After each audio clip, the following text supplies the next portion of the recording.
The witness drifted through the dark between stars like a stone dropped into an ocean no one had ever mapped. Captain Thorne stood on the observation deck, his boots magnetically sealed to the deck plates, his eyes fixed on the swirling nebula ahead. 3 months into humanity's first FTL reconnaissance mission beyond the Orion Spur, and they had found nothing. No signals, no ruins, no evidence that the galaxy held anything but cold rock and colder vacuum. Until the proximity alarms screamed. "Captain, you need to see this," whispered Ensign Myra Vels, her voice trembling through the ship's intercom. Thorne had never heard her tremble before. He reached the bridge in 14 seconds. The view screen showed an impossibility. Debris fields stretched across 500,000 kilometers, not natural formations, but wreckage, ships, dozens of them. Hundreds, some were the size of moons, their hulls carved with geometries that hurt to look at, their interiors gutted and frozen. Others were smaller, dart-shaped, swarming around the corpses of their larger brethren like dead fish around a whale fall. "What the hell am I looking at?" Thorne asked. Lieutenant Cale Soong, the witness's xenolinguist and tactical analyst, had gone pale. His fingers danced across his console, cross-referencing against the deep space array data from Proxima Station. "Captain, these designs match the theoretical profiles of two ancient civilizations, the Xylos Compact and the Variant Dominion." The names meant nothing to most humans, but Thorne had read the classified briefings. Two empires, each over 50,000 years old, locked in a war so old that neither side remembered how it started. They existed in humanity's astrophysics textbooks as footnotes, unconfirmed megastructures detected in the galactic core, but no human had ever seen them. Until now. "This battle happened recently," Soong continued, his voice hollow. "The radiation signatures suggest the last weapon's discharge was less than 72 hours ago." 72 hours, they had almost jumped into an active war zone. "Any life signs?" Thorne asked. "Silent, Lieutenant." "Negative," Soong said, then softer. "Captain, there are over 2,000 shipwrecks in this debris field. The smallest vessel I'm scanning is 3 times the size of a Terran battle group carrier, and I'm detecting escape pods, hundreds of them, but the life support is failing. They've been drifting for days." Thorne stared at the screen. He could see them now, tiny specks against the wreckage, each one containing someone who had survived the battle only to die alone in the dark. "Open a channel," he said. Commander Yuki Tanaka, his executive officer, looked up from her station. "To whom, sir?" "To anyone." The witness was a scout ship. It carried no weapons. Its shields could withstand micrometeoroids and little else. Its crew of 42 had been trained to observe, not intervene. But Thorne watched the escape pods blinking on his display like dying stars, and he made a decision that would echo through the galaxy for 10,000 years. "Navigation," he said, "plot a course to the nearest pod cluster. Engineering, reroute all non-essential power to life support transfer systems. And someone," he turned to the communications officer, "record everything, every channel, every frequency. If we die out here, humanity needs to know what killed us." The ship began to move. Halfway to the first pod cluster, the debris field shifted. Something large and dark emerged from behind a broken dreadnought's spine, a Varanth warship, its hull still glowing with residual heat from the battle. It was damaged, venting atmosphere from a dozen ruptures, but it was alive, and it had seen them. A transmission slammed into the witness on every frequency simultaneously. The translation, rendered by Soong's desperate algorithms, was simple and absolute. "Rimdust, you do not belong here. Leave the dead to the gods." Thorne looked at his crew. He looked at the escape pods. He looked at the warship that could atomize them with a single shot. "Continue course," he said. The Varanth ship's weapons began to charge. "The gods don't see us." The Varanth warship's cannon glowed like a second sun against the black. Thorne didn't flinch. Helm, maintain course for the escape pods. Tactical, prepare to transmit everything to the nearest human relay. Full spectrum burst. "You're assuming they'll let us broadcast," Tanaka said quietly. "I'm assuming they don't care enough to stop us." The Varanth transmission came again, this time with visual. A figure appeared on the witness's main screen, tall, elongated, with skin that shifted between deep purple and black like oil on water. 4 arms, each one ending in fingers that looked more like surgical instruments than digits. Its eyes were solid gold, no pupils, no iris, nothing to read. Rim dust, it repeated. The translation was smoother now, as if Soong's algorithms were learning the language in real time. You are a curiosity, a primitive that has wandered into an abattoir. Turn away, forget what you have seen, this is not your war. My name is Captain Aris Thorn of the Terran scout ship Witness, Thorn said, his voice steady. We are responding to distress signals from unidentified escape pods. We mean no aggression. The Varanth commander tilted its head. The gesture was almost bird-like. Aggression, you. It made a sound that the translator rendered as laughter but carried no humor. Child, you could fire every weapon you possess at my hull, and I would not feel it. Your existence is so insignificant that I am only speaking to you because I am bored. On the bridge, Soong whispered, Captain, the escape pods. Their power signatures are failing faster than I thought. We have maybe 20 minutes before the first ones go dark. 20 minutes, the Varanth warship was between them and the pods. Commander, Thorn said to the screen, those pods contain survivors. Your people or the Xylos, I don't care which, they're dying. Yes, the Varanth commander said, that is what happens in war. You're just going to let them die. I am going to watch them die, there is a difference. And then, as if to prove a point, the Varanth warship powered down its weapons. Not deactivated, just lowered the charge. The cannon still glowed, still hummed with barely contained annihilation, but the immediate threat ebbed. They were being toyed with. Captain, Tanaka said, her jaw tight, that ship is damaged. I'm reading atmospheric leaks on 6 decks. They're not going anywhere fast if we go around. They'll shoot us. Not if we're fast enough. Thorn calculated. The Witness had speed. It had maneuverability. What it didn't have was time for the escape pods or for debate. Helm, he said, full thrust, direct course to the pods, do not deviate. The Varanth commander's golden eyes widened, the first genuine emotion Thorn had seen from it. You are going to. The Witness shot forward, threading between 2 shattered cruisers, its engines burning white-hot. The Varanth warship's cannon tracked them, struggled to lock on, but the debris field was too thick, too many obstacles. The ancients had built for power, humanity had built for survival.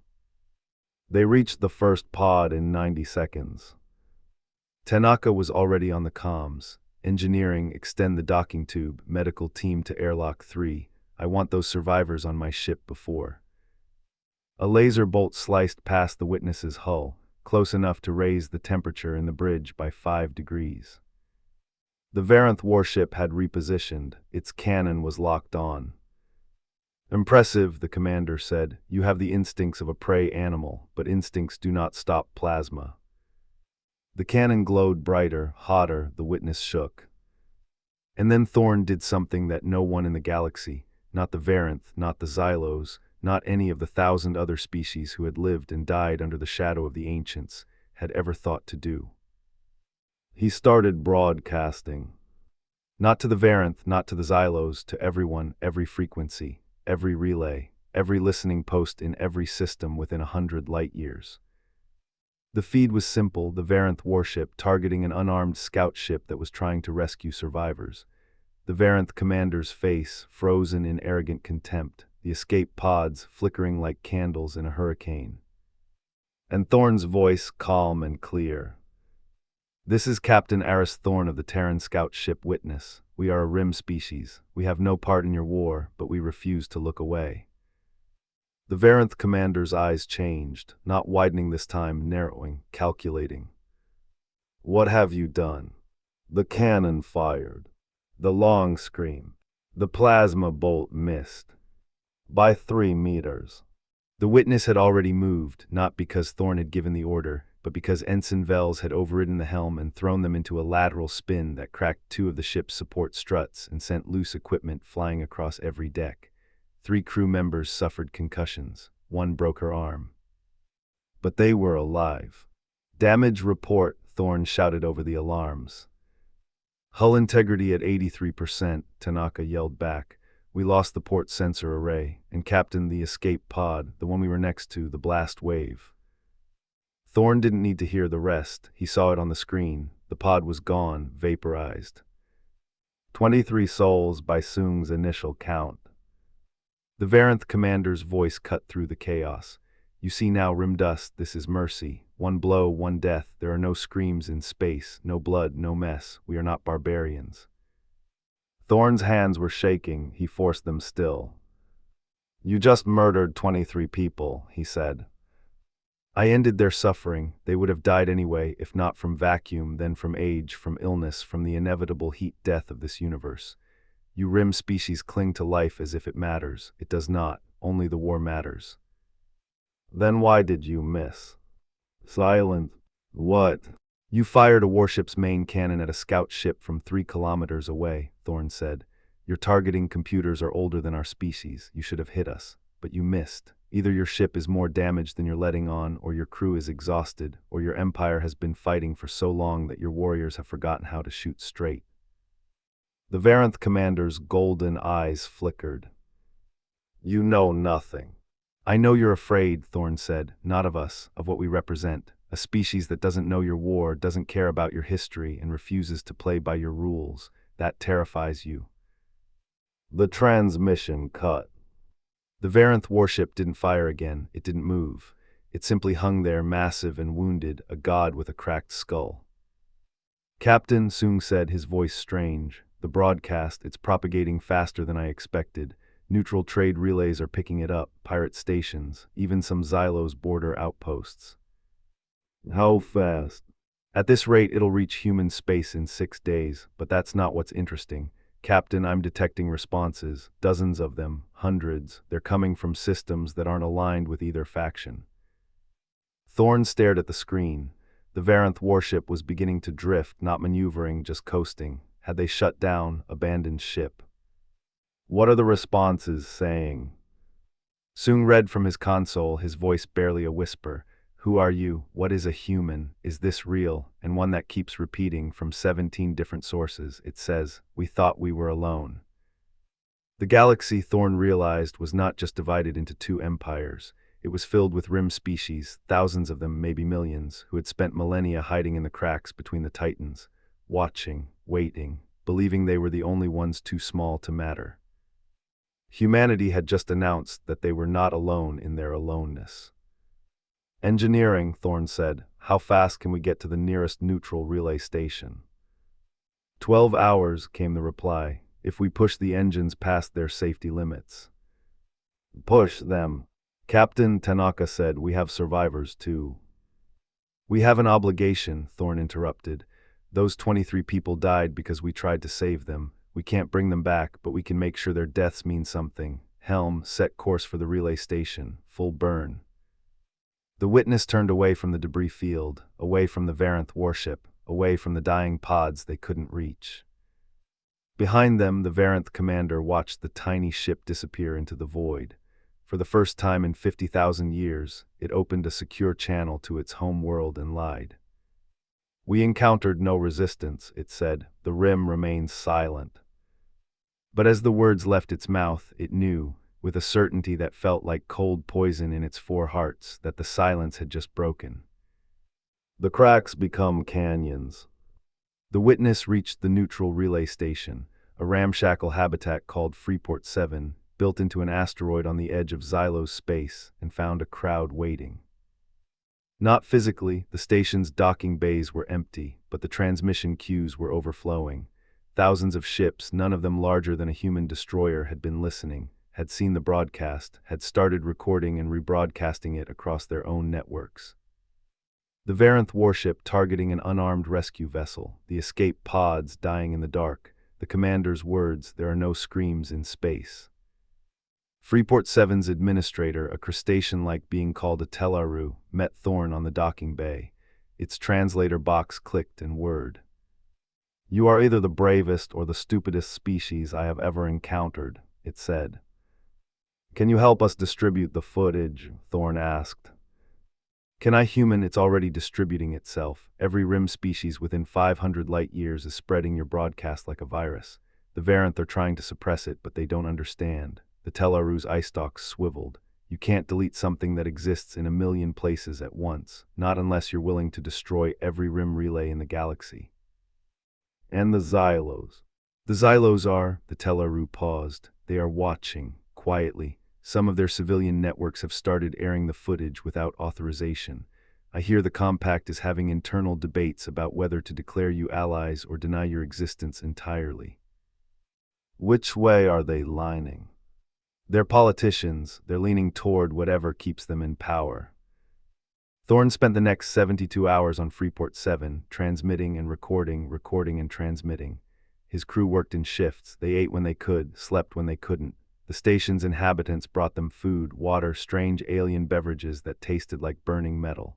A dozen other Rim species sent delegations, small ships, small crews, small hopes. They all wanted the same thing, to be seen. On the fourth day, the Varanth responded. Not with a ship, with a broadcast. A Varanth admiral, older than the commander they had faced, its golden eyes dimmed by millennia of command, appeared on every screen in the station.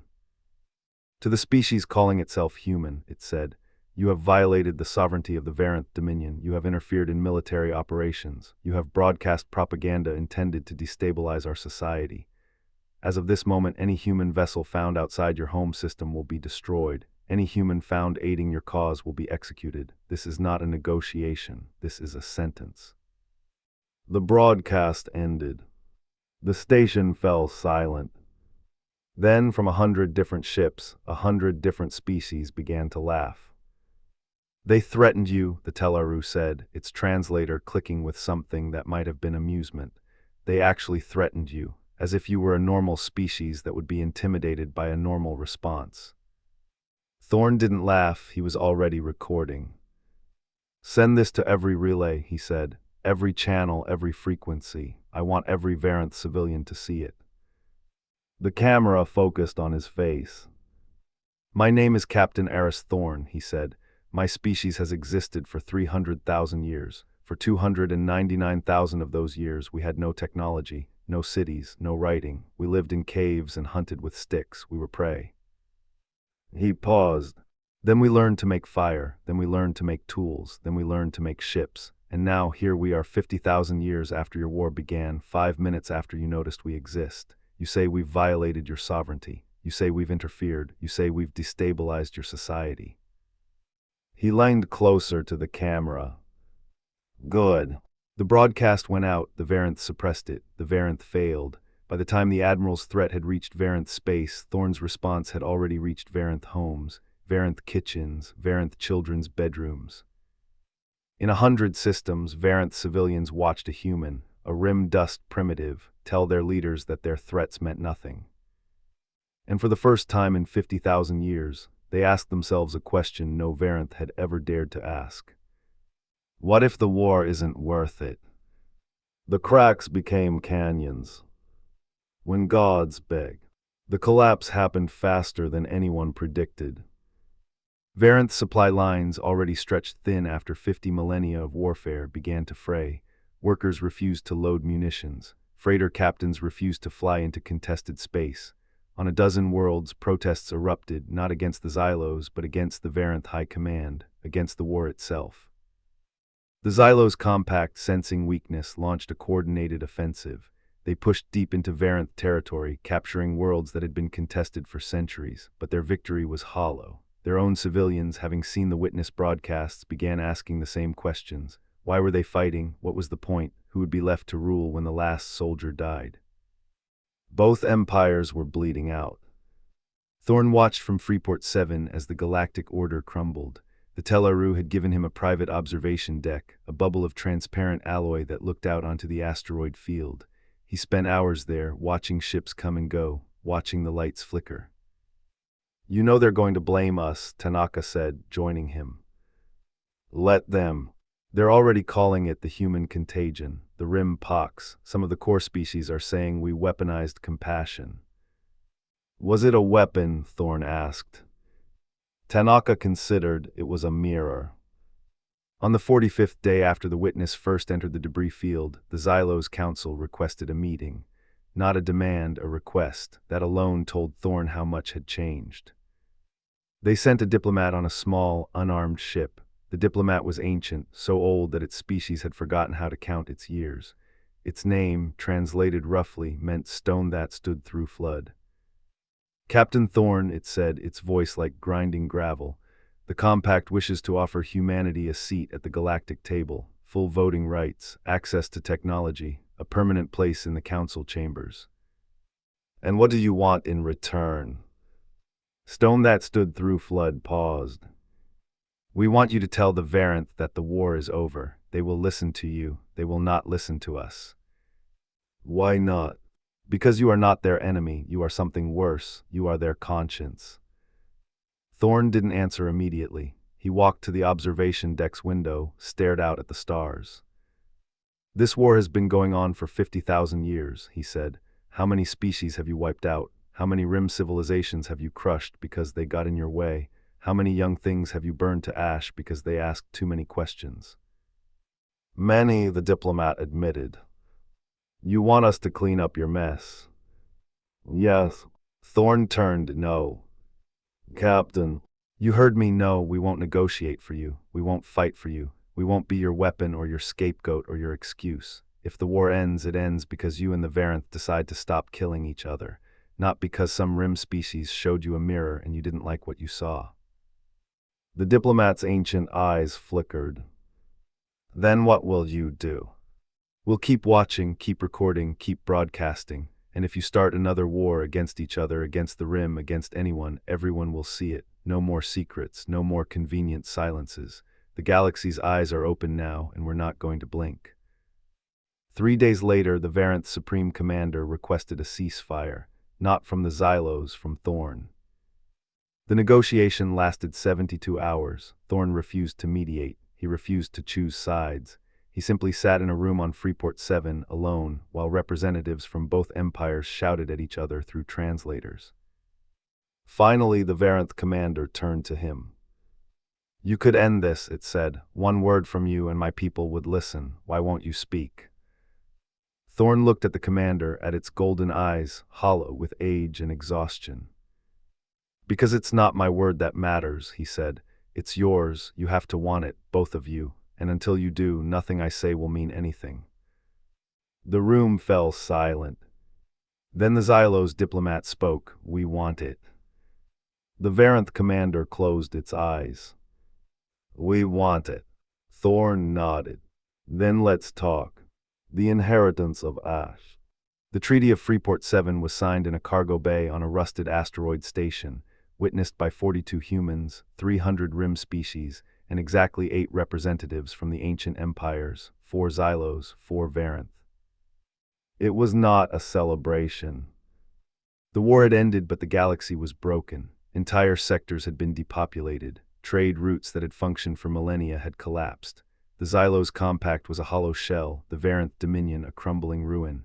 Both empires possessed fleets they could no longer crew, technologies they could no longer maintain, populations that had forgotten what peace felt like.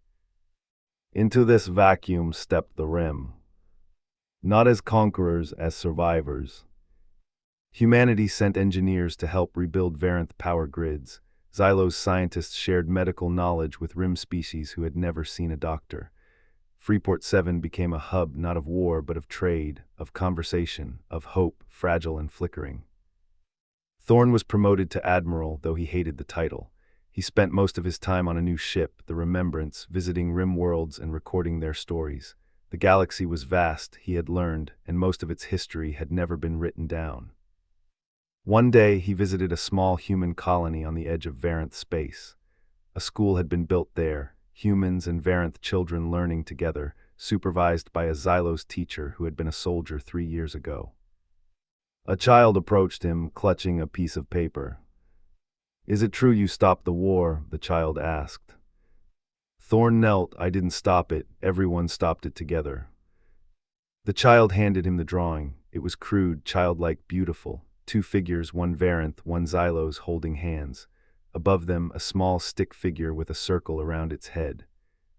What's that? Thorne asked, pointing. That's you, the child said. You're the one who told everyone to look. Thorne stared at the drawing for a long time. Later, walking back to the Remembrance, Tanaka fell into step beside him. You okay, sir? I'm thinking about what comes next. The treaty's signed, the ceasefire's holding. What else is there?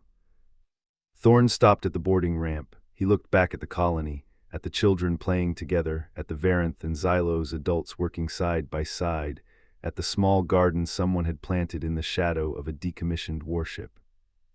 50,000 years of war, he said. You don't undo that in one treaty. There are scars, there's trauma. There are people on both sides who will spend the rest of their lives hating each other.